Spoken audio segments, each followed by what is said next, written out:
السلام علیکم ورحمۃ اللہ وبرکاتہ۔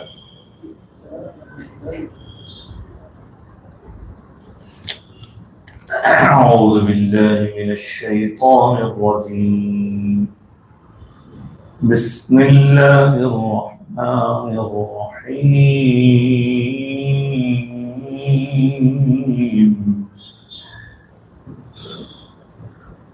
وَإِذَا قُرِئَ الْقُرْآنُ فَاسْتَمِعُوا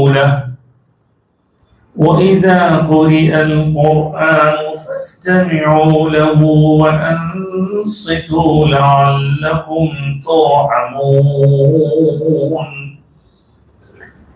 واذكر ربك في نفسك تضرعا وخيفة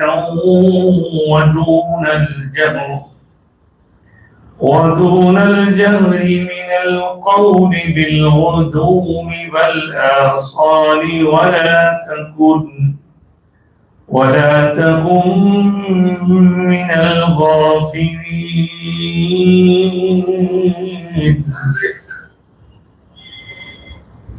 إن الذين عند ربك لا يستكبرون عن عبادته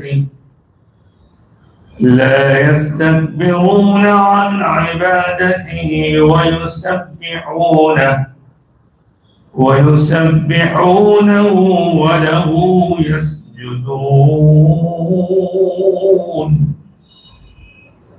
صدق الله العظيم، وصدق رسوله النبي الأمين الكريم، ونحن على ذلك لمن الشاهدين والشاكرين۔ سلسلے وار درس قرآن حکیم میں آپ اور ہم سب پھر سے حاضر ہیں۔ یہ درس قرآن کریم ہر اتوار بعد نماز ظہر مسجد حسینی ملک پیٹ میں حضرت مولانا سید احمد نور اللہ حسنی حسینی قادری مدظ العالی سجادہ نشین متولی بارگاہ اکمال کی نگرانی میں اور مولانا صوفی احمد اللہ اقبال چشتی سجادہ نشین کی زیر نگاہ بطور خاص وہ تشریف رکھتے ہیں۔ یہ سلسلہ الحمدللہ جاری و ساری ہے۔ میں نے ابھی قرآن مجید کی 3 آیات کو پڑھنے کی سعادت حاصل کی ہے، اور یہ 3 آیتیں سورۃ الاعراف کی آخری 3 آیتیں ہیں۔ ان آیات پر سورۃ الاعراف کی تکمیل ہو گئی، اور اس میں آخری جو آیت پڑھی گئی وہ آیت سجدہ بھی ہے، جس کو پڑھنے اور سننے پر سجدہ کرنا ضروری ہوتا ہے۔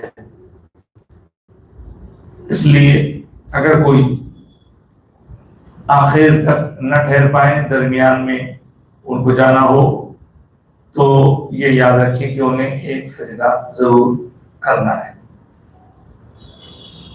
آگے بڑھنے سے پہلے گزارش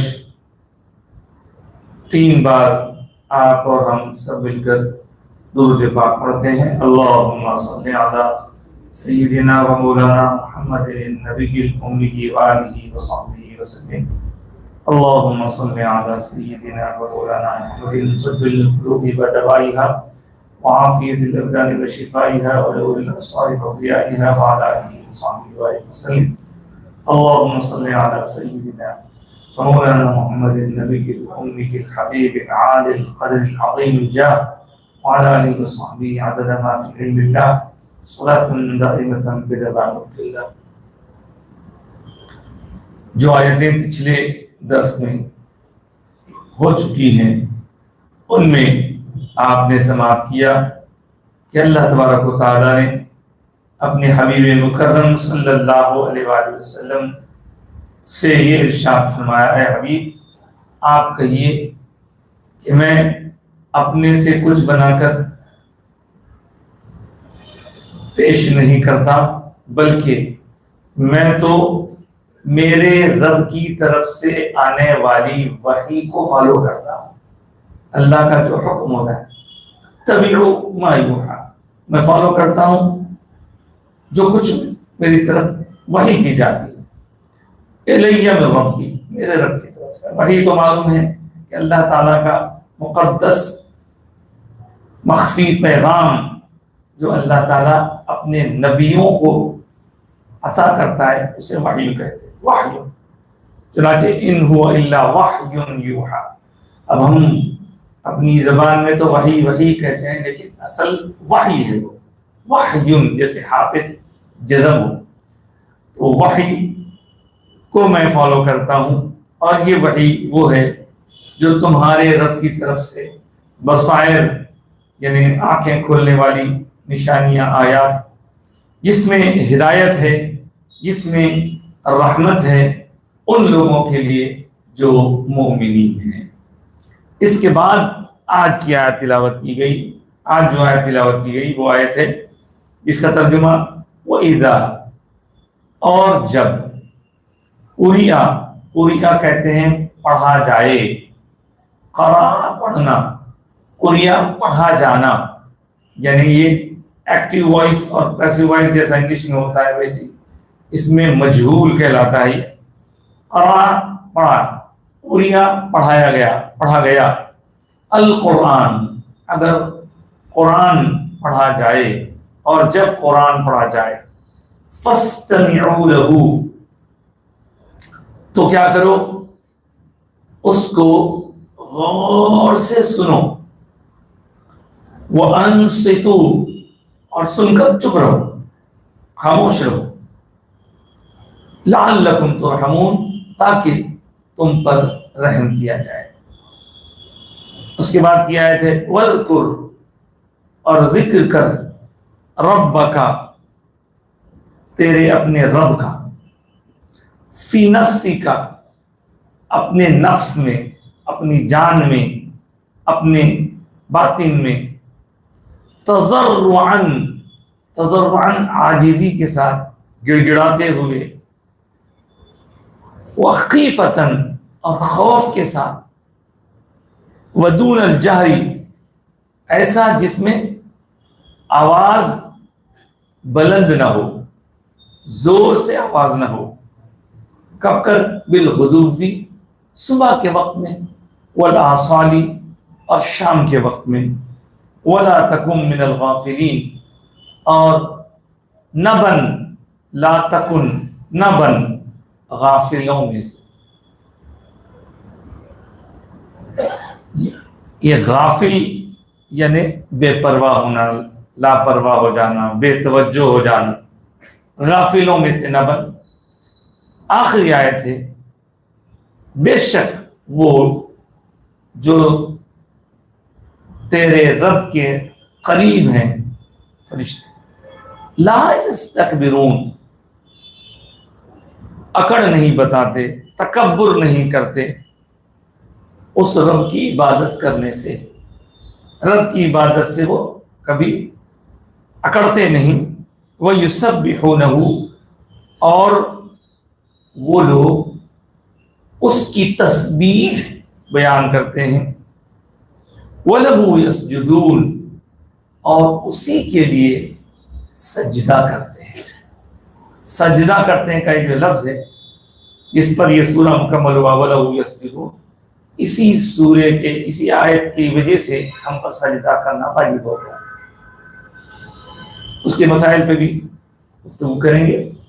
یہاں ایک بات آگے بڑھنے سے پہلے یہ عرض کر دوں کہ اس ایک آیت کو ہم اگر ایک ہی بیٹھک میں، ایک نشست میں کئی بار پڑھیں، تو 3، 4، 5 بار بھی پڑھیں، تو اس کے لیے ایک بار ہی سجدہ تلاوت ہم پر واجب ہوگا۔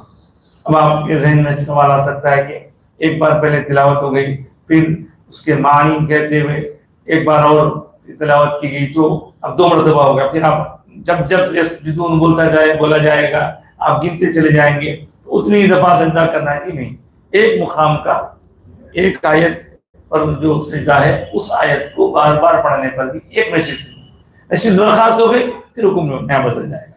یہ تو ہوا ایک مسئلہ. قرآن مجید کے بارے میں آپ ہم سب جانتے ہیں کہ اس کا اللہ کے کلام کی نسبت ہونے کی وجہ سے خاص اہتمام ہوا کرتا ہے، اس کا ادب ہے، اس کی تعظیم ہے، اس کا حق ہے ہم پر. وہ ہماری اللہ کے سامنے سفارش یا ہماری شکایت کرنے والا ہے، اس کے ساتھ اچھا سلوک ہو تو وہ ہماری سفارش کرے گا اللہ کے سامنے ہماری نجات کے لیے، اور اگر ہم نے اس کا صحیح اس کے ساتھ سلوک نہیں کیا تو وہی ہماری طرف گویا ہماری شکایت کرے گا اللہ کے سامنے. تو اوپر جو بتایا گیا کہ یہ نشانیاں اللہ کی آنکھیں کھولنے والی یہ تمہارے رب کی طرف سے آئی ہیں، جو وحی کے ذریعے آئی ہیں، اور میں اسی کو فالو کرتا ہوں، اور وہ ہدایت رحمت ہے مومنین کے لیے. تو مومنین کے لیے ہدایت اور رحمت ہے، یہ بات ایک ہے مان لی گئی. پھر اس پر عملاً کیا ہم پر لازم ہے وہ بتایا جا رہا ہے کہ اس کے متعلق آداب میں سب سے پہلا اہم ادب یہ ہے پڑھنے والے کے لیے کہ وہ پڑھے گا تو باوضو ہو کر پڑھے گا، با طہارت پڑھے گا، اور چھونے کے لیے وضو کرنا ضروری ہے، پاک صاف ہونا ضروری ہے. اور جیسے اور کتابیں اور چیزیں ہوتی ہیں ویسا اس کا معاملہ نہیں ہے. یہ اللہ کا کلام ہے، جو اللہ سے نسبت رکھتا ہے تو کلام پاک کی عظمت سارے کلاموں میں نمایاں ہے. چنانچہ عربی میں تو یہ بھی کہا جاتا ہے کلام الملوکی ملوک الکلام. اس کا مطلب ہوتا ہے کہ بادشاہوں کی کہی ہوئی بات بھی باتوں میں بادشاہ ہوتی، باتوں میں بھی سب سے اعلیٰ ہوتی ہے. تو جیسے اللہ کی عظمت اللہ سے منسوب اس کلام قرآن مجید کی بھی عظمت ہے، اور اسی عظمت کی وجہ سے اس کے بارے میں آداب ہے. ان آداب کے آداب مطلب ایٹیکیٹ، اس کے بارے میں جو ہم کو خیال رکھنا ہے. پڑھنے کے الگ آداب ہیں، سننے کے الگ آداب ہیں، لکھنے کے الگ آداب ہیں. یہاں اس آیت میں خاص طور سے سننے کے آداب بتائے گئے. وَإِذَا اور جب قُرِئَ الْقُرْآنُ قرآن پڑھا جائے فَاسْتَمِعُوا لَهُ تو اس کو غور سے سنو، وَأَنصِتُوا اور چپ رہو، لعلکم ترحمون ایسا کرنے سے تم پر رحم ہوگا. اس آیت مبارکہ کا شان نزول کیا ہے، یہ کن حالات میں نازل ہوئی؟ شان نزول الگ الگ بیان کیا گیا ہے. بعض روایتوں میں آیا ہے کہ یہ مکہ المکرمہ میں جب حضور کی تلاوت فرماتے تو اس وقت کفار مکہ آواز پکارا کرتے تو ان سے کہا گیا.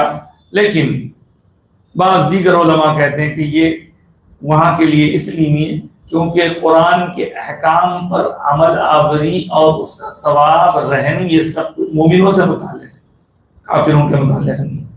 ایک رائے بھی باقی. اور اس کے جو شان نزول ہے اس میں یہ بتایا گیا کہ حضور اکرم صلی اللہ علیہ وآلہ وسلم جب نماز ادا فرمایا کرتے تو بعض وقت پیچھے مصلیان یعنی صحابہ کرام قرآن کو دہراتے رہتے تھے، قرآن پڑھا کرتے تھے.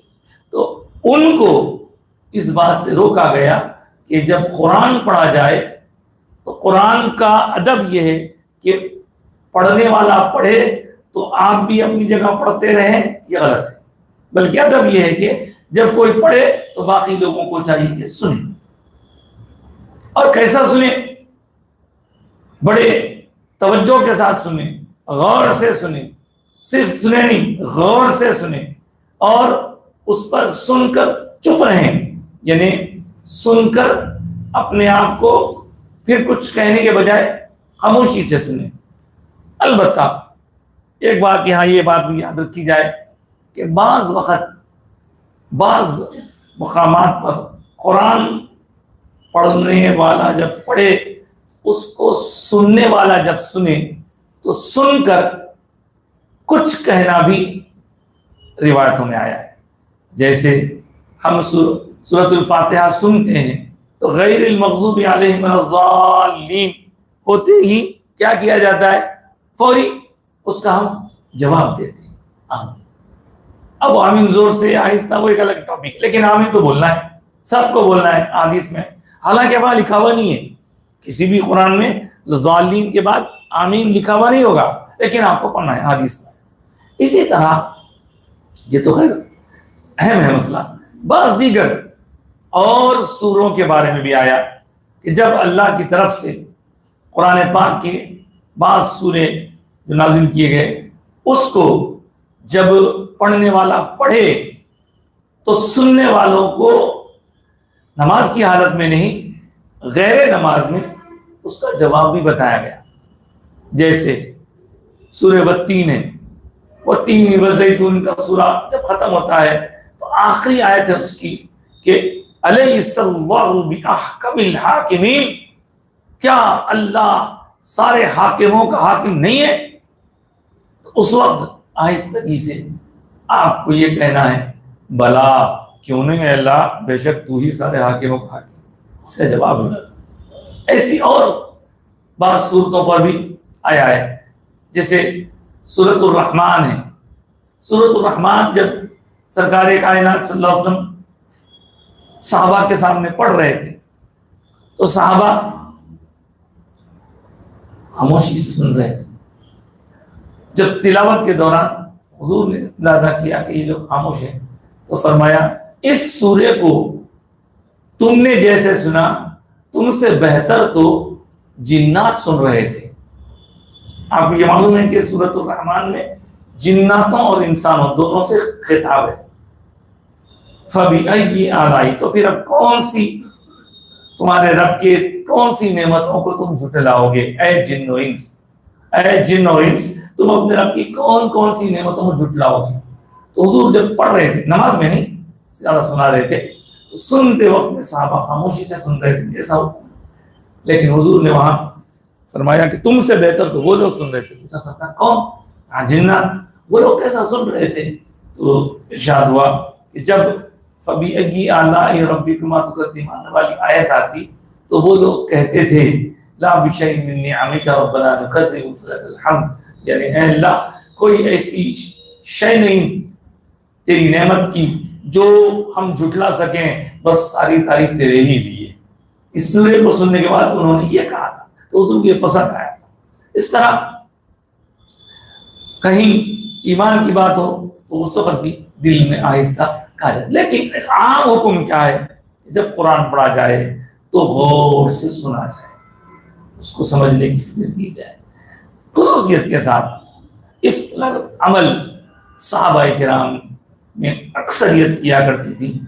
کیا جب نماز کی حالت میں امام قرآن کی تلاوت کرے تو آپ دیکھیں گے شروع سے آخر تک اللہ اکبر سے لے کر السلام علیکم رحمۃ اللہ تک سب پڑھنا ہے، سنا پڑھنا ہے، رکوع کی تسبیح پڑھنا ہے، سمع اللہ لمن حمدہ ربنا ولک الحمد، سجدے کی تسبیح، التحیات، دعائے قنوت سب پڑھ رہے. لیکن امام کے پیچھے رہے تو جو چیز پڑھنا نہیں ہے، جس سے روک دیا گیا ہے، وہ ہے قرآن. تو سورہ فاتحہ اور اس کے بعد جو سورہ پڑھا جاتا ہے اس میں چپ رہنا ہے، خاموش رہنا ہے. اور یہ احادیث سے ثابت ہے، ایسا نہیں ہے کہ یہ کوئی بات کا کوئی مسئلہ ہے. البتہ یہاں پر الگ الگ لوگوں کے الگ الگ انداز ہیں. وہ یہ کہ حدیث کی روشنی میں علماء حق نے جو اپنا مسئلہ استنباط کیا، قرآن حدیث سے نکال کے بتایا، اس میں حنفیوں کے پاس حضرت امام ابو حنیفہ کے فقہ کو فالو کرنے والوں کے پاس سورۃ الفاتحہ اور ضمہ سورہ اس کا دونوں سے پڑھتے وقت میں چپ رہنا ہے، چاہے کوئی بھی نماز ہو، خاموش رہنا ہے. البتہ بعض دیگر فقہا جیسے امام شافعی ہیں، امام مالک ہیں، ان کے پاس کیا کرتے ہیں، غیر المغضوب علیہم الضالین کے بعد امام صاحب تھوڑی دیر خاموش ہو جاتے ہیں. جیسے کبھی آپ موقع ہو تو بارکس کی جامع مسجد میں جانا ہو تو آپ سنیں ضالین کر کے رک جاتے.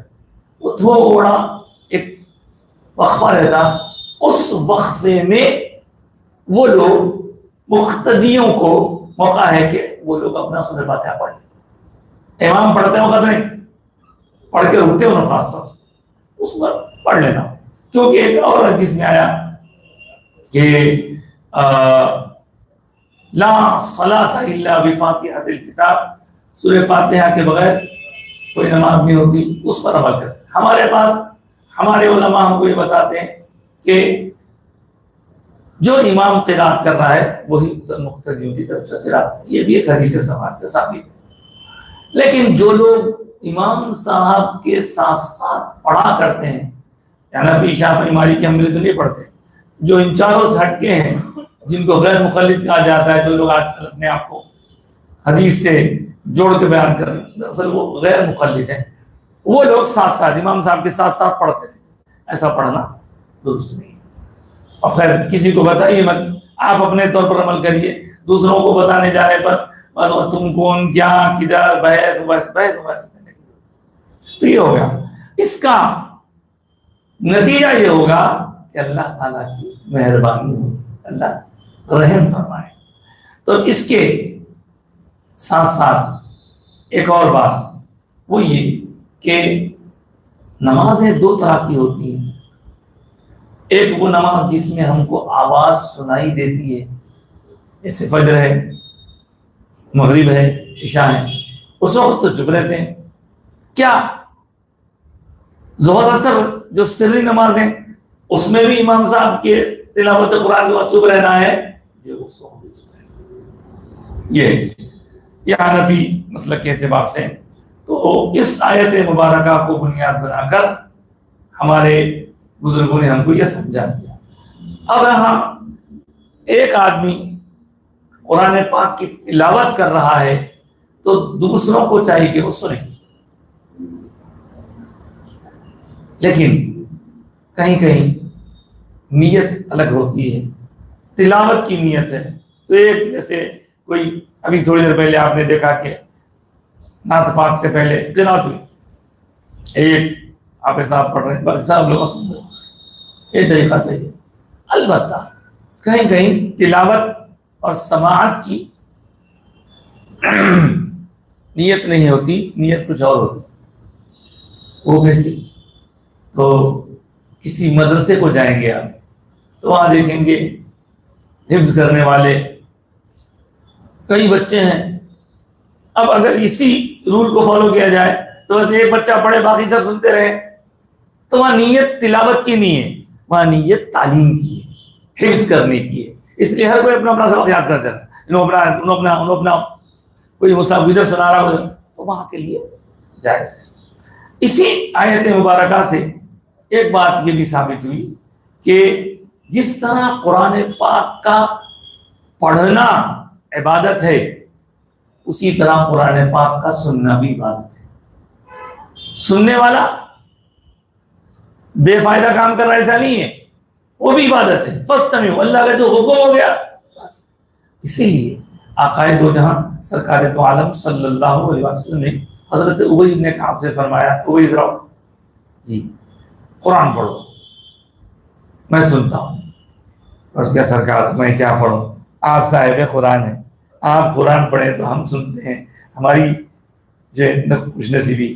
تو فرمایا نہیں، تم پڑھو میں سنتا ہوں، کیونکہ اللہ نے حکم دیا ہے کہ میں پڑھنے والا بھی بنوں، میں سننے والا بھی بنوں.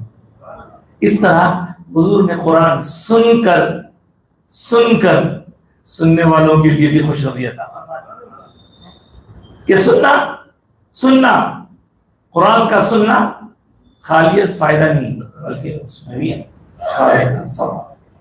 اب ظاہر ہے سننے کے آداب بھی ہیں جو یہاں بتائے گئے تاکہ تم پر رحم کیا جائے. اس کے بعد والی دوسری آیت کی طرف ہم بڑھتے ہیں. وَاذْكُرْ رَبَّكَ، اور اپنے رب کا ذکر کرو۔ یہ آیت مبارکہ ذکر کے متعلق ہے۔ رب کا ذکر کرو، کیسا کرو، کس حالت میں کرو، انداز کیسا ہو، کب کرو، کرتے وقت میں کیا نہ کرے، سب اس کے اندر۔ وَاذْكُرْ رَبَّكَ، اپنے رب کو یاد کرو، اپنے رب کی یعنی اپنے رب کی ذکر کی جو نعمت ہے اس سے فائدہ ہوگا۔ اللہ کو یاد کرنا کیا مطلب؟ کبھی کبھی ہم دیکھتے ہیں چھوٹے رہن سے کئی لوگوں میں، دو بچوں میں دو لڑائی ہوگی، جا کے چلو لڑے معاف کرو، اللہ میں آپ کو یاد کرو بولتے تھے بچہ۔ تو اللہ کو یاد کرنا، اللہ کا ذکر اتنی عظیم نعمت ہے کہ اس ذکر کی وجہ سے بندہ اللہ سے قریب ہو جاتا۔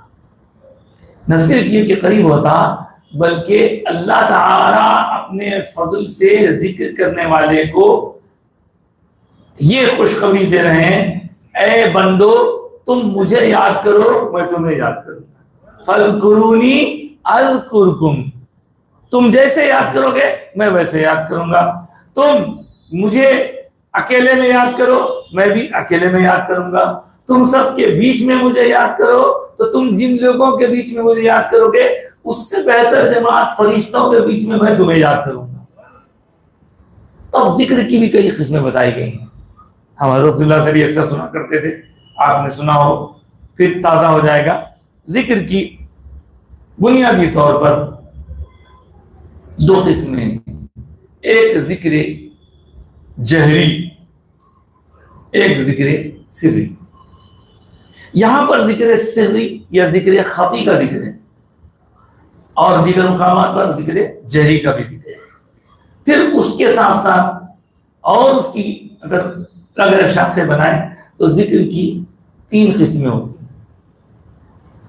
ایک ذکر لسانی کہتے ہیں، لسان عربی میں زبان کو کہتے ہیں، زبان سے کیا جانے والا ذکر۔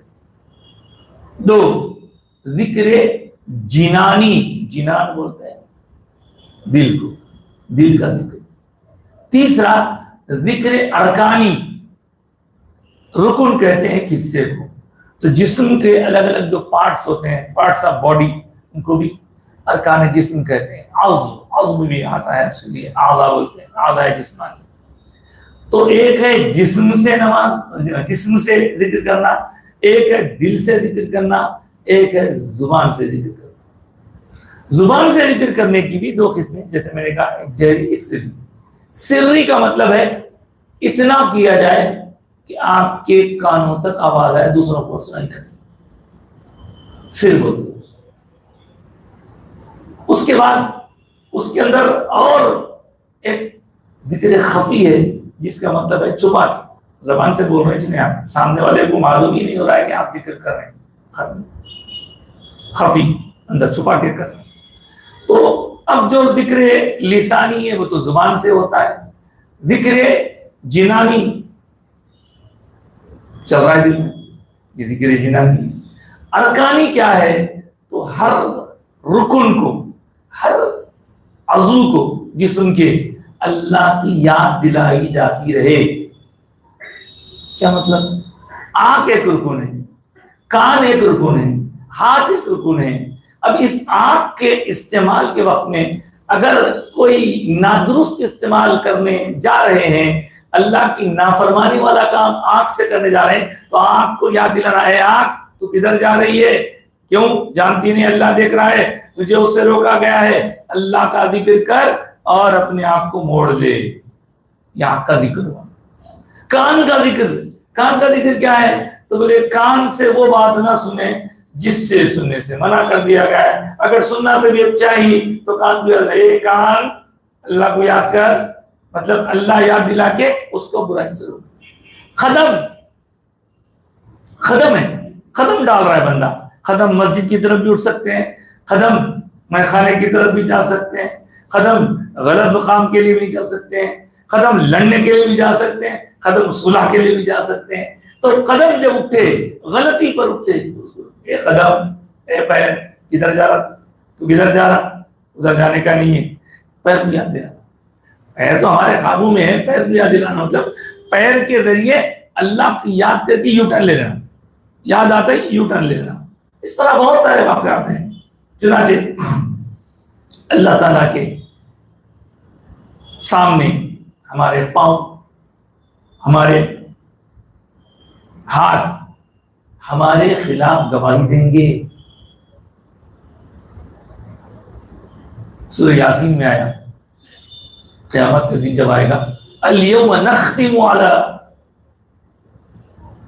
ہم مہر لگانے افواہی ان کے منہوں پر، تکلمنا ایدیہم، اور ہم ان کے ہاتھوں سے بات کریں گے، وتشہد ارجلہم، اور ان کے پاؤں گواہی دیں گے. پاؤں بولیں گے اللہ کے سامنے، تو پیر کو ابھی روک لیجئے، تو یہ پاؤں کو اللہ کے سامنے بولے گا یا اللہ اس کا دل بولا انہیں پیر ادھر لے جا رہا تھا، لیکن یہ بندہ روک کے پیروں کو غلط راستے سے صحیح راستے سے موڑ لیا، پھر اس کی گواہی ہی آپ کی نجات کا سبب بن سکتی ہے. ایک گواہی تائید میں ہوگی، ایک گواہی خلاف میں ہوگی. یوم تشہد علیہم السنتہم وارجلہم بما کانوا یعملون، وہ بھی آیا ہے. اس طرح ہمارے ہاتھ پاؤں، ہم ہاتھ سے کسی کو مارنے جا رہے ہیں، ہاتھ کو یاد دلانا، روک لینا.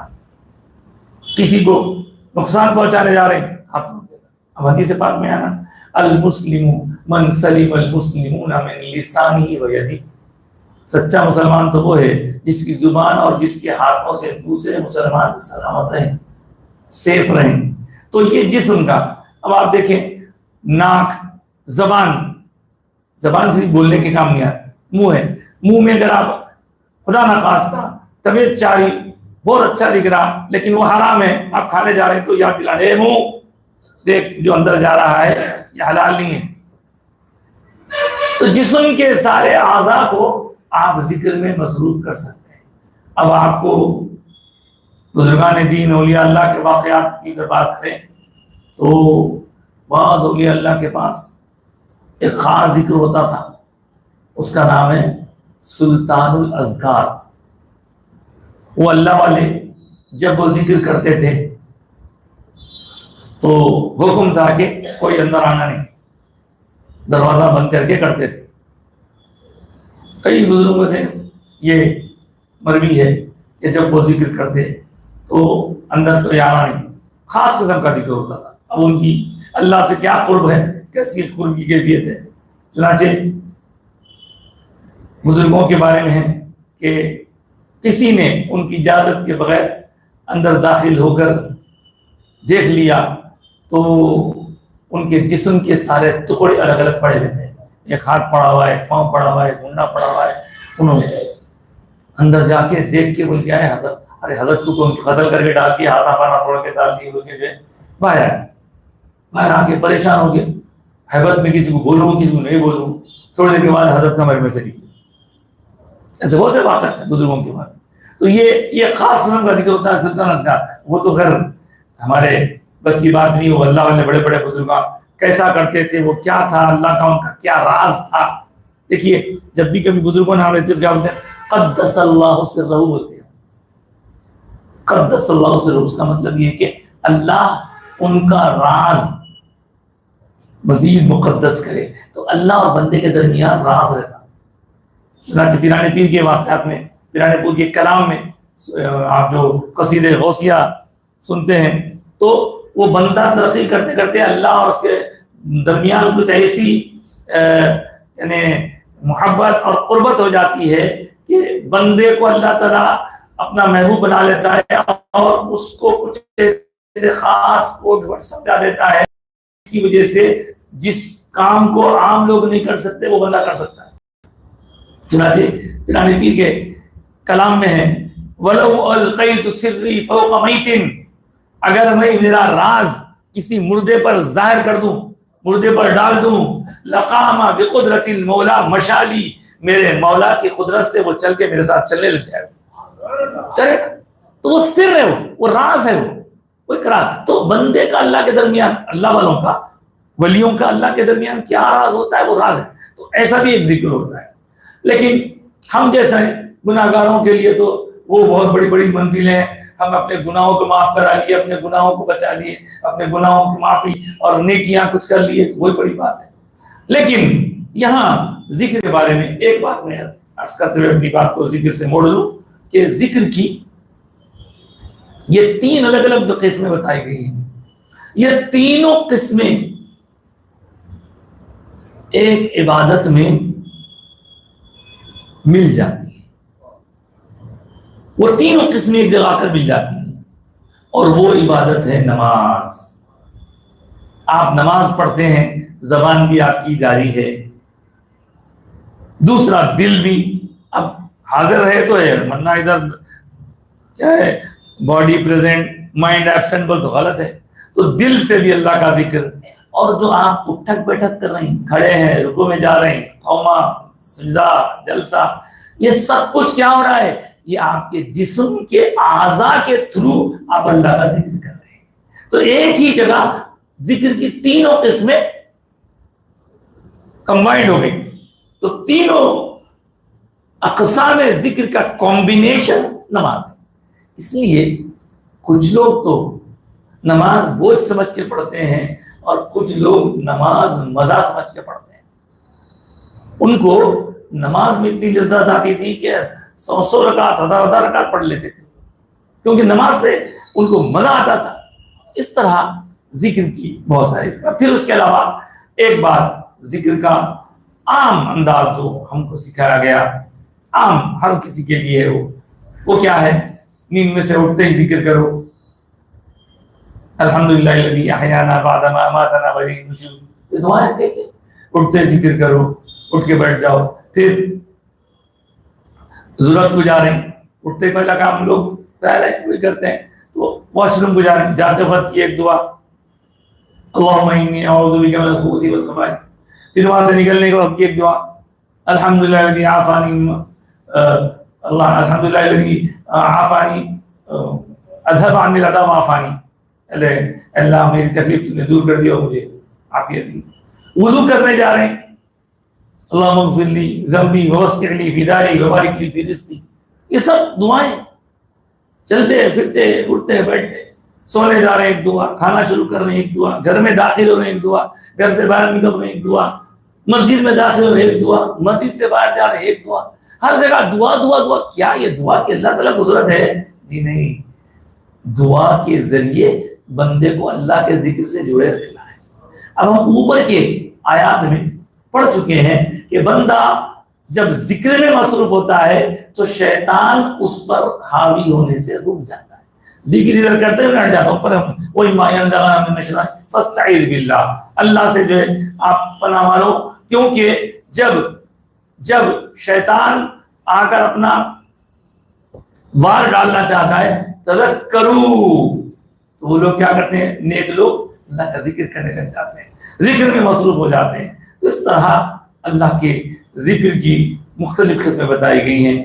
اور جہاں تک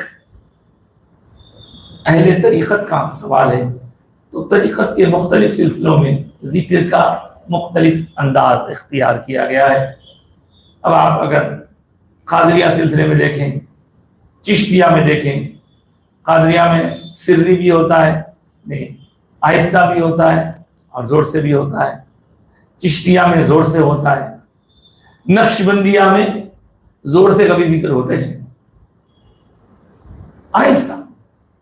کوئی حلقے میں آپ دیکھیں گے نقش بندی سلسلے کا حلقہ ہے تو زور سے اللہ، چشتیوں کے پاس ہوتا ہے، قادریوں کے پاس ہوتا۔ تو اس طرح ہر کوئی اپنے اپنے انداز۔ اب آپ بولیں گے کہ بھائی اب ہم کیا کرنا؟ تو آپ جس سلسلے میں اس سلسلے سے تعلقات، آپ کے پیر سے جڑنا، انہوں بتاتے ہیں آپ کو کیا کرنا۔ انہوں اگر بتائے تو ایک ہوتا حلقے کا ذکر، ایک کو اکیلے کرنے کا، اکیلے کے کرنے کے ذکر میں بتاتے، پھر آپ کو آہستہ ذکر کرنا، کس طرح ذکر کرنا۔ یہاں یہ آیت مبارکہ ذکر خفی یا ذکر سری کی طرف اشارہ کر رہی ہے۔ کہ کسی کے دل میں خیال آ سکتا کہ صاحب اگر کوئی پوچھ لی تو ذکر جہری کی بھی کوئی آیت ہے، تو بے شک ہے۔ چنانچہ اللہ تعالیٰ قرآن کے سورہ بقرہ میں فرما رہا ہے، فَإِذَا قَضَيْتُم مَنَاسِكَكُمْ فَاذْكُرُوا اللَّهَ كَذِكْرِكُمْ آبَاءَكُمْ او اشد ذکر، او اشد ذکر، اور شدت کے ساتھ۔ تو اس طرح بزرگان دین نے، مفسرین نے اس آیت کے تحت بھی بہت ساری ایسی روایت کرائی ہیں جو ذکر سری کے لیے الگ ہے، ذکر جہری کے لیے الگ ہے، مگر اپنے آپ کو اللہ کے ذکر سے جوڑے رکھیے۔ اگر ذکر سے جوڑے رکھیں تو آپ کا بھلا ہے، ورنہ ایک لمحہ بھی اگر ذکر کے بغیر گزر جائے تو وہ غفلت میں طاری ہو سمجھایا جائے گا۔ اس لیے کیا کرتے ہیں بزرگان دین، ہر بندہ جو مرید ہوتا ہے اس کو ذکر برابر سکھاتے ہیں۔ قرآن مجید تو افضل الذکر، افضل العبادت تلاوت القرآن، افضل الذکر کیا ہے؟ لا الہ الا اللہ۔ تو اس طرح یہ ذکر کے بارے میں تھوڑی باتیں آپ سے، لیکن اب وہ ذکر کرے کیسا؟ صرف زبان سے نہ ہو، آپ کے دل دماغ پر اس کا اثر ہو، اور تضرعاً، تضرع وہ زاری، روتے ہوئے، گڑ گڑاتے ہوئے، عاجزی، انکسار طبیعت میں ہو، تو یہ ہے تضرعاً کا مطلب۔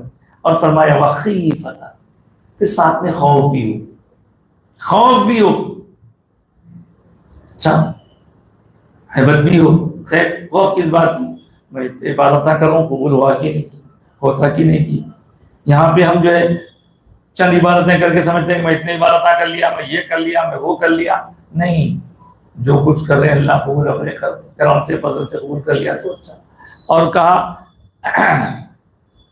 امید کی بھی ضرورت ہے، خوف امید، زندگی بھر خوف رکھیے، مرتے وقت اللہ سے امید رکھیے کہ اللہ میرے کو امید ہے تیری ذات سے، میں کام تو نہیں کرا دیا تھا تیری مرضی کے مطابق، پھر بھی تو اپنے فضل سے، کرم سے، رحمت سے سرفراز فرما۔ تو اس طرح جناب تضرعاً وخیفتاً ودون الجہری، جہر سے ہٹ کے، تو یہاں جہر کے بغیر کا ذکر ہے، اور جہاں دوسرے مقامات پر اس کا بھی ہے۔ کب کرے؟ حالت کیسی ہو کرتے وقت میں؟ روتے ہوئے، خوف کے ساتھ۔ انداز کیسا ہو؟ آہستگی کے ساتھ۔ اور کب کیا جائے؟ الحمدللہ کب کیا جائے؟ تو کہا بالغدو والآصال۔ اچھا، یہ غدو والآصال کیا ہے؟ قرآن میں عربی زبان کے صبح و شام کے لیے الگ الگ نام آئے ہیں۔ بکرتن واصیلہ بھی آیا، بالغدو والآصال اسی میں، بکرتن وعشیہ بھی آیا۔ تو یہاں پر بھی الغدو کہتے ہیں صبح کے وقت، اور آصال کہتے ہیں شام کے وقت۔ صبح شام کرو، لیکن مفسرین فرماتے ہیں کہ یہاں صبح کر کے چھوڑ دو، پھر شام میں کرو، پھر شام کر کے چھوڑ دو، یہ مطلب نہیں ہے، بلکہ صبح شام مطلب دن رات ذکر اللہ کا کرتے ہی رہو۔ دن رات کا ذکر کیوں آیا؟ تو اس کا جواب یہ دیا کہ دن اور رات میں فرشتوں کی ڈیوٹیز چینج ہوتی، فجر میں اور عصر میں۔ ایک فرشتے جو رات میں آئے تھے ان کے جانے کا ٹائم رہتا فجر پڑھ کے چلے جاتے، اور جو آنے والے دونوں بھی آئے تھے تو آنے یا جانے والے دونوں فجر میں موجود۔ اسی طرح عصر میں، بعض مغرب بھی آیا ہے۔ تو بہرحال صبح شام یہ فرشتے آتے جاتے رہتے ہیں، تو اس لیے صبح کے وقت اور شام کے وقت اور صبح شام اللہ کا ذکر کرو۔ پھر نماز کے لیے کچھ پابندیاں ہیں، کچھ شرائط ہیں، جیسے سورج نکلتے وقت میں نماز نہیں پڑھ سکتے، سورج ڈوبتے وقت میں نماز نہیں پڑھ سکتے، سورج بیچ میں ہو تو نماز نہیں پڑھ سکتے۔ تو اس وقت نماز نہیں پڑھ سکتے، وہ عبادت نہیں کر سکتے، اس لیے ذکر کیا کرو۔ ذکر عام حالات میں بھی اور ان اوقات میں ذکر کیا کرو۔ اور آخر میں فرمایا کرو کرو کرو، وذکر اس میں ہے کرو، لیکن آخر میں فرمایا نہ کرو، نہ بنو۔ حکم دو طرح کا ہوتا ہے، ایک ہوتا ہے پازیٹیو، ایک ہوتا ہے نیگیٹو۔ پازیٹیو یعنی اس کو امر کہتے ہیں، کسی کام کے کرنے کا حکم، اور نیگیٹو یعنی کسی کام سے اس میں روکا جائے۔ تو اوپر تھا وذکر، کرو، اپنے رب کا ذکر کرو، اپنے اندر کرو، اور عاجزی سے کرو، خوف کے ساتھ کرو، اور جہر کے ساتھ نہ کرو، اور صبح شام کرو، یہاں تک کرو کرو کرو تو، لیکن آگے کا جملہ ولا تکن، اور نہ بنو، نہ بن جاؤ من الغافلین، غافلین میں سے نہ بنو، بے پرواہ، لاپرواہ، بے فکر، عبادات سے منہ موڑے ہوئے. جیسے ہم بولتے ہیں کہ بھائی میں بات کر رہا تھا، ایسا غفلت ہو گئی میرے سے، ایسا بیگ رکھا اسی دیر میں چوری ہوگا میں، اس سے آپ توجہ ہٹائے، توجہ ہٹانے کو غفلت بولتے ہیں. ایسا جلدی سمجھ میں آتی اس طرح کی چیزوں سے. اس لیے غفلت ہو گئی تھی، میں وضو کرنے گیا اور جلدی جلدی میں نماز کھلی نہیں تھی، جانے کے چکر میں گھڑی بھول گیا، غفلت ہو گئی، فون ہو گئی. اب اس کے لیے پھر ہمارے استاد کا چھوٹے رہنے، جو ہم کبھی مدرسہ دیر سے پہنچے یا کسی وجہ سے سستی ہو جاتی تو سزا دیتے تھے. سزا دیتے وقت بولتے تھے قانون غافلوں کی مدد نہیں کرتا. بولتے تھے قانون، اب جیسے کوئی کام بنانا ہے، آپ کو آدھار کارڈ بنانا ہے، وہ بنانا ہے بھائی، وہ جو ٹائم اس کے اندر بنا لینا. آپ نہیں بنائے، ٹائم ختم ہو گیا، اب بولے بھائی میں نے بنا کیا کروں، تو قانون آپ کی کوئی مدد نہیں کرتا. قانون غافلوں کی مدد نہیں کرتا. قانون بنایا گیا اس بات ہے کہ آپ کو غفلت سے بیدار کیا جائے، لہذا اپنے آپ کو غافل مت رکھو. اب غافل کا الٹا کیا ہو سکتے؟ چوکنے، الرٹ، توجہ، ہر چیز. تو اس طرح ولا تکن من الغافلین، یہاں غافل کا مطلب ذکر سے غافل، عبادت سے غافل، اللہ سے غافل. آپ ساری باتوں کا خلاصہ ایک ہی ہوتا کہ ہم کو اپنی زندگی گزارنا ہے، لیکن گزارتے وقت میں سب کچھ کر رہے ہیں، نظر وہاں رہنا، دل وہاں رہنا، دماغ وہاں رہنا، ذکر میں مصروف رہنا، دست بکار دل بیار.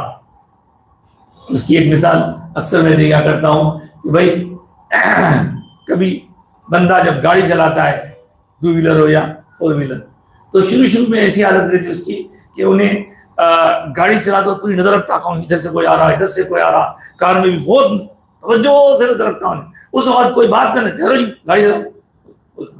لیکن آہستہ آہستہ جب ماہر ہو جاتا تو انہیں باتیں کرتے کرتے بھی ادھر نظر بھی رکھتا، ادھر بھی کرتا، پیر بھی جا رہا، ہاتھ بھی جا رہا، سب کچھ آ رہا ہے.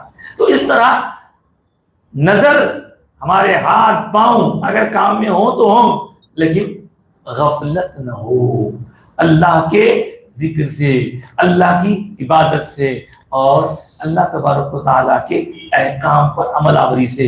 اسی سے سب کچھ ہے صاحب. اگر ہم اپنے آپ کو آزاد سمجھ لیں، نہیں صاحب میرے سے یہ نہیں ہوتا، وہ نہیں ہوتا، تو پھر گئے کام سے. اللہ تعالیٰ ہم کو یہاں بھیجا ہے، کچھ فرائض دیا، اور سرکار نے اس کی حفاظت کے لیے ساتھ میں سنتیں لگا دی. اس طرح ہم کو اپنی حفاظت کرنی ہے.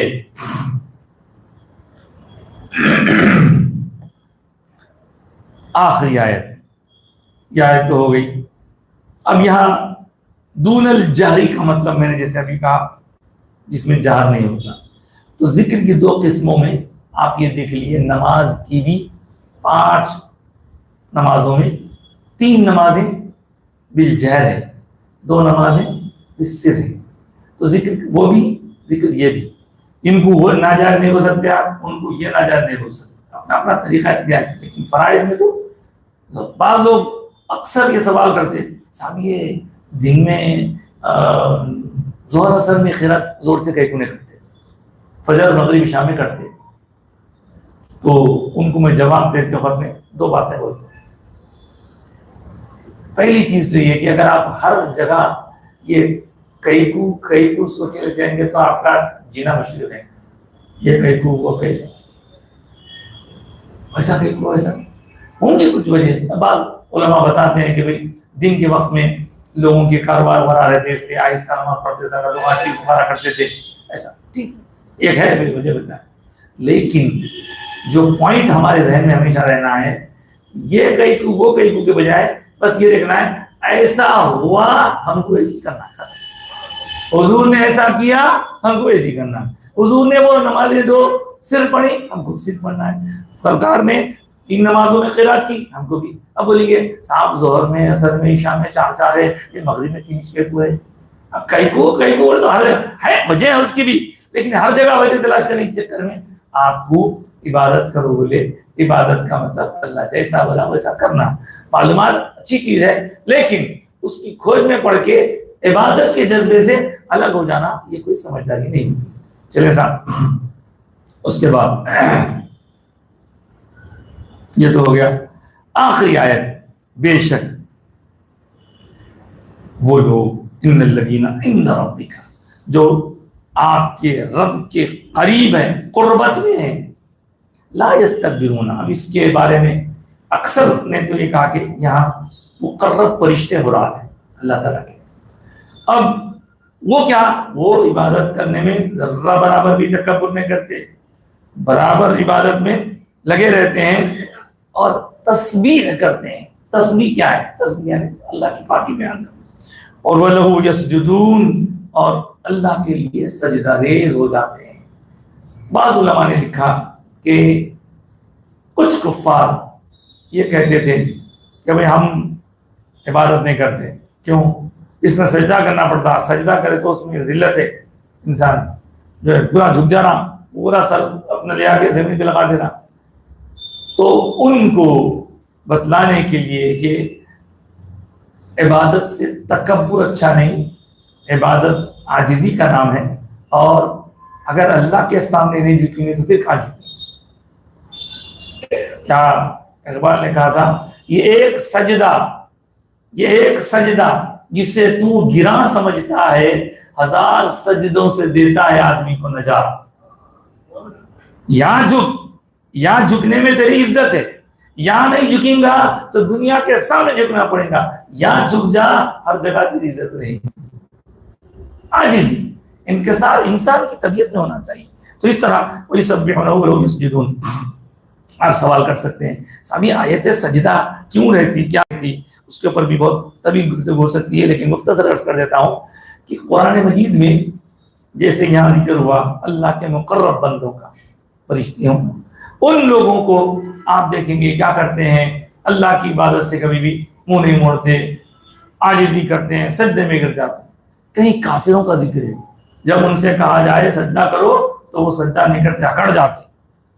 تو ان مقامات پر بھی ہم سجدہ کرتے ہیں، یا اللہ انہوں اکڑے ہم نے اکڑی دی، یا اللہ انہوں نیک لوگ جیسا وہ لوگ سجدہ کرتے تھے ہم بھی سجدہ کرتے ہیں. نیک لوگوں کی مطابعت میں اور کافروں کی مخالفت میں سجدہ کیا جاتا ہے.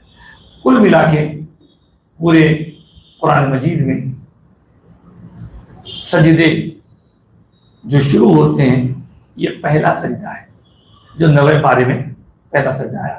اس کے بعد سب سے آخری سجدہ سورہ علق میں آئے گا، اقرأ بسم ربک الذی خلق. کل ملا کے پورے 14 سجدے ہیں قرآن پاک میں، کل ملا کے 14 سجدے ہیں.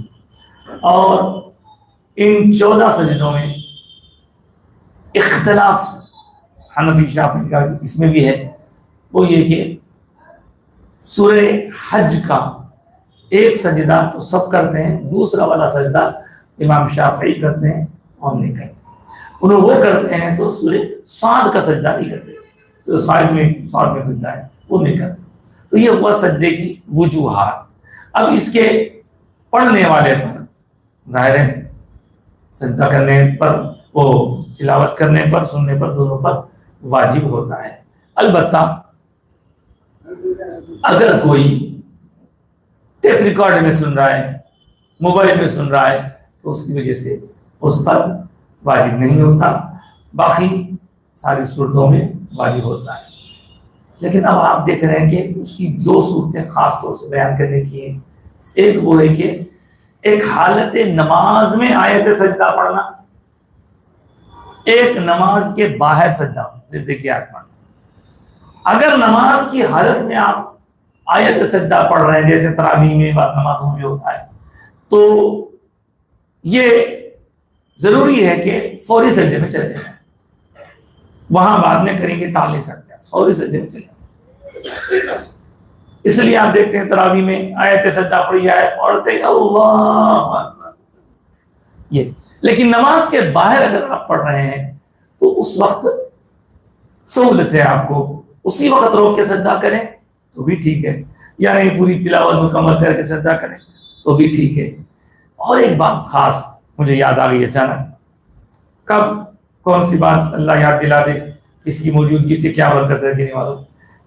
بعض لوگ اپنے حالات کو لے کر بڑے پریشان رہتے ہیں، پریشان دعا قبول نہیں ہو رہے ہیں، وہ ہو رہا یہ ہو رہا. تو بعض بزرگان دین نے یہ بھی ایک فارمولہ بتایا ہے کہ کیا کرو، قرآن مجید کے پورے 14 سجدوں کی آیتوں کو جمع کرو، جمع کر کے نماز میں اس کو نماز کے باہر اس کو ایک ایک آیت پڑھتے جاؤ سجدہ کرتے جاؤ، پڑھتے جاؤ سجدہ کرتے جاؤ، پڑھنا پورے 14 سجدے ایک ساتھ کرو، وہ آیتاں پڑھتے جاؤ سجدہ کرتے جاؤ، اس کے بعد دعا کرو انشاءاللہ تمہاری دعا قبول ہوگی. یہ بھی ایک فارمولہ. اس طرح آج کی یہ ہماری گفتگو سجدے سے متعلق یہاں مکمل ہوتی ہے، اور یہ سورہ اعراف ختم ہو گیا. سورہ انفال کا آغاز ہوگا آنے والے درس میں. آج کی گفتگو ہم ہی روکتے ہیں. اس کے بعد آج کی حدیث پاک کئی مسئلے تو بہت سے سماعت کر لیا.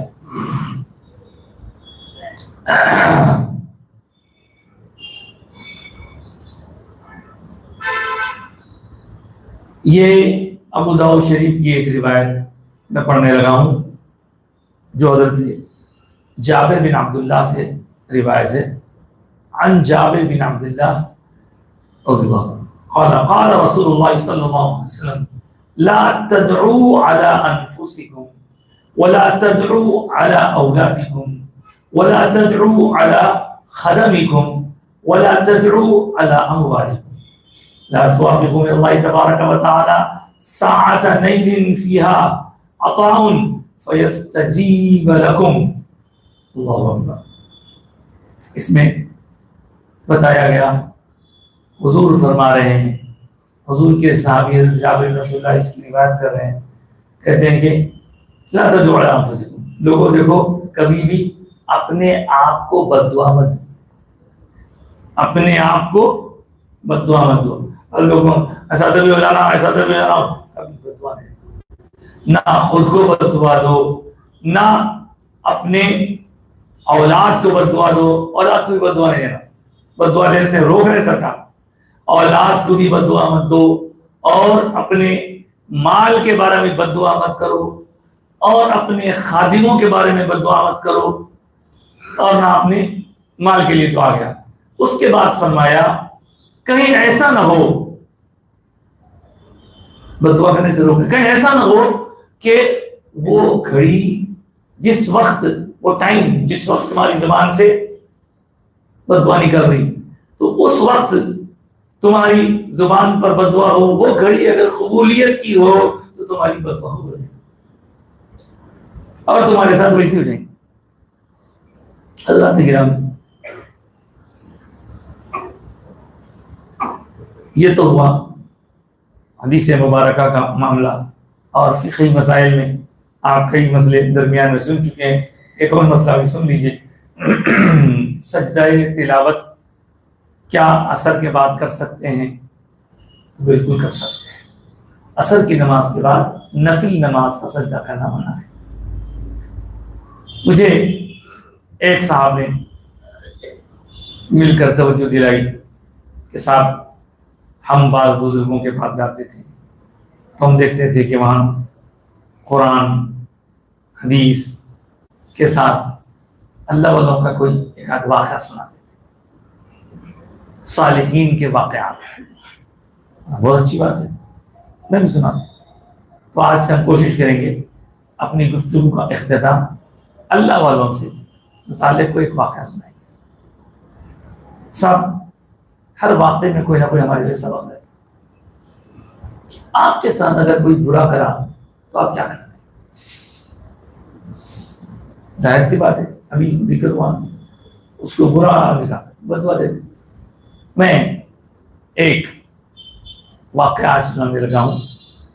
ایک حافظ صاحب تھے، نابینا تھے اور بڑے جید حافظ تھے، استاد بھی تھے، لوگ ان کو سناتے تھے۔ اب یہ بات خاص لوگ ہی سمجھ سکتے ہیں کہ حفظ کے دوران، حفظ کرنے کے دوران بعض وقت حفظ کرنے والے بچے کیا کرتے، اپنی ہوشیاری چالاکی بھی کرتے، یاد نہیں کرے اب سنانا ہے تو لہذا بیٹھ کے اپنے کسی دوست کو بول دیتے تھوڑا سائڈ سے میرے کو بتاتے رہے، میں تھوڑا دیکھ کے تھوڑا پڑھ لیتا، ایسا ہوتا۔ اب آنکھ والا رہا تو دیکھ لیتا، آنکھ والا رہا تو دیکھ لیتا۔ وہ نابینا تھے، مگر اللہ تعالیٰ نابینا اگر ہیں تو ان کو دوسری اور صلاحیتیں زیادہ دیتا۔ تو ایک مرتبہ ایک صاحب، وہ اپنے جماعت کا واقعہ سناتے ہیں، پرانا ہے، اپنے جماعت میں ایک بندہ جو ہے بڑا شریر تھا، انہیں قرآن کو اپنے دوست کو بلا بتا، اس کے بعد انہوں نے جو ہے دوست سائڈ سے بتا رہے ہیں، وہ آہستہ فرق پلٹا جیسے دبے ختم آتے نا تاکہ آواز نہیں آنا۔ اس دوران مول صاحب کو آواز آ گئی، بولے کوئی چل رہی ہے گڑبڑ یہاں۔ نابینا تو تھے، سنانے والے کو پکڑ کے سزا دی اس کو۔ اللہ اکبر۔ اب سزا دیتے ہی بچہ بگڑ گیا، جب تک کچھ نہیں بولا، نکل کے چلا گیا۔ اس کے بعد جب مول صاحب باہر نکلے تو یہ مول صاحب کا ظرف دیکھیے، مول صاحب باہر نکلے، وقتی طور پر غصے میں آتے کر، اس کو بڑا غصہ تھا، ان کیا کرا، باہر نکلنے بعد ایک بنڈا لے کے مول صاحب کو مار دیا۔ اب خون بہرا، خونم خانہ ہو گیا۔ ان کی زبان پہ کیا ہے، ایسا ہاتھ اٹھا کے یا اللہ، سمجھ گیا کون مارا، یا اللہ اس کو عالم بنا دے، اس کو فاضل بنا دے، اس کو کامل بنا دے، اس کو جید دعوت بنا دے، اس کو امام بنا دے، اس کو مقتدی بنا دے، اس کو یہ عطا فرما۔ پورے دعا دے رہے، تکلیف دی تو دعا دے رہے، ارے اتنے دعا دیے۔ اس وقت انہوں جو دعا کرے بعد میں وہ بندے کے اندر وہ سارے صلاحیت آئے۔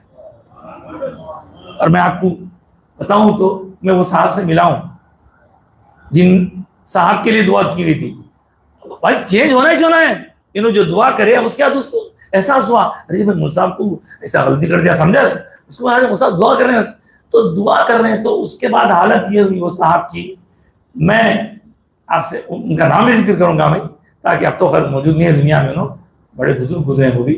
تو بعد میں ان کی تعلیمی ترقی ایسی تیز ہو گئی، اتنا تیز بچہ ہر فیلڈ میں ماہر۔ آپ کو میں بتاؤں بنگلور کی سب سے بڑی جامع مسجد میں انہوں بعد میں امام بنے، اور ایک زمانہ ایسا تھا ہر اعتبار سے سیاسی لیڈراں، مذہبی سب ان کے مٹھی میں تھے پورے۔ وہ صاحب ان کا نام تھا حضرت مولانا محمد عبد الحفیظ جنیدی صاحب، ان کا قصہ ہی، بہت بڑے عالم گزرے ہیں جامعہ کے، ان کو دیکھا بھی ہوں، ملا بھی ہوں، ان سے خطاب بھی سنا ہوں۔ تو ان کا قصہ، ان کے بچپن کا قصہ ہے۔ اب میں آپ کو یہ نہیں عرض کر رہا ہوں کہ بھائی کوئی چیز نہیں آئی تو آپ مار کے توڑ کے چھینو بول کے، اس سے یہ مطلب میں نکال لیا، ہر چیز کا ایک مطلب۔ میں عرض یہ کرنا چاہ رہا ہوں کہ آپ سے مجھ سے بھی زندگی میں کبھی کچھ ہو سکتا ہے، تو اگر کوئی جانے انجانے میں ہم کو تکلیف دے تو ہم اس کو بد دعا دینے کے بجائے دعا کر دیا کریں۔ اسی طرح کا ایک واقعہ، ایک بزرگ، بعض لوگ اس کو حضرت حسن بصری سے منسوب کرتے ہیں، بعض لوگ کسی اور سے۔ تو ایک مرتبہ حضرت اپنے مریدین کے ساتھ جا رہے تھے، مریدین شاگرداں بھی ہے۔ ایک مقام پہ دیکھے کچھ نوجوان ہیں، کھانے پینے میں ٹھیٹھی ٹھٹا مسخرہ پن، دل لگی، پینے کھانے میں لگے ہوئے۔ تو شاگردوں اور تلمیذوں کی طرف سے، مریدوں کی طرف سے کہا کہ حضرت یہ کیسے خراب لوگ ہیں، ان کی وجہ سے دوسرے خراب ہو جائیں گے، پورا ماحول معاشرہ خراب ہو جائے گا، ان کے حق میں بد دعا کریے۔ ہاتھ اٹھاؤ، اب ہاتھ اٹھائیں، یا اللہ یہ لوگ یہاں جیسا مزے میں ہے نہیں، جنت میں بھی ایسی مزے میں رکھے. شاگردہ بولے کیا حضرت ہم ان کے لیے بد دعا کرو، بول نہیں آپ دعا کریں. ٹھہر ٹھہر ٹھہر، میری دعا کا اثر دیکھ. بولے تھوڑی دیر ہوئی توبہ کر کے پورے رستے پہ آ گئے. کیا بولے بروں سے نفرت مت کرو، بولے بروں کے اندر جو برائی ہے نا اس سے نفرت کرو. بولے برائی نکالو، اولیاء اللہ کا یہ مشن ہے، برائی نکالو. اب گندا ہے بول کے اس کو دور کریں گے تو انہیں جو ہے سدھریں گا سب. یہی اللہ والوں کی شانتی. اللہ تعالیٰ ہمارے اندر اولیاء اللہ کی جو پیاری پیاری اخلاقی صفات تھیں ان صفات میں سے ہم کو بھی حصہ نصیب فرمائے اور ہماری زندگیوں کو کام کی بنا دے. جو کچھ کہا سنا اللہ اسے قبول فرما. کہنے سننے کے دوران جو کمی کوتاہی لغزش خطا ہوئی اسے معاف فرما دے. ہمارے جو یہاں آنے والے حضرات میں بیمار ہیں ان کو صحت کاملہ و شفا عاجلہ عطا فرما اور ہمارے تمام متعلقین کے رشتہ داروں میں متعلقین مریدین اللہ کے معتقدین اور سلسلے صوفیہ سلسلے قادریہ سلسلے شاہدیہ کے سارے مریدین معتقدین متبصرین کو راہ راست پر مولا اور ہر قسم کی بلاؤں سے معمول محفوظ فرما. ہمارے حال پر رحم و کرم فرما. جتنے لوگوں نے دعا کے لیے کہا ہے ان تمام کی دعاؤں کو تیری بارگاہ میں پیش کرتے ہیں، قبول فرما لے. پروردگار جس طرح کے پچھلے دنوں سے ہم سنتے آ رہے ہیں مدینہ منورہ کی اس عظیم واقعے کی طرف، اس سانحے کی طرف، یا اللہ ہم ان کے لیے پھر دعا کرتے ہیں. کل جن کی تدفین بھی ہو چکی ہے بقیع میں، یا اللہ ان کے لیے دعا کرتے ہیں، ان کے درجات بلند فرما اور رب العالمین ان کے لواحقین کو صبر جمیل عطا فرما. ہماری زندگی اسلام پر گزرے، عزت کی روزی عطا فرما اور ایمان پر خاتمہ فرما. زبانوں پر کلمہ جاری فرما، آنکھوں میں حبیب پاک کا جلوہ دکھا. آمین یا رب العالمین یا ارحم الراحمین. صلی اللہ تعالی وسلم علی سیدنا مولانا محمد و آلہ و اصحابہ اجمعین برحمتک یا ارحم الراحمین. الحمدللہ.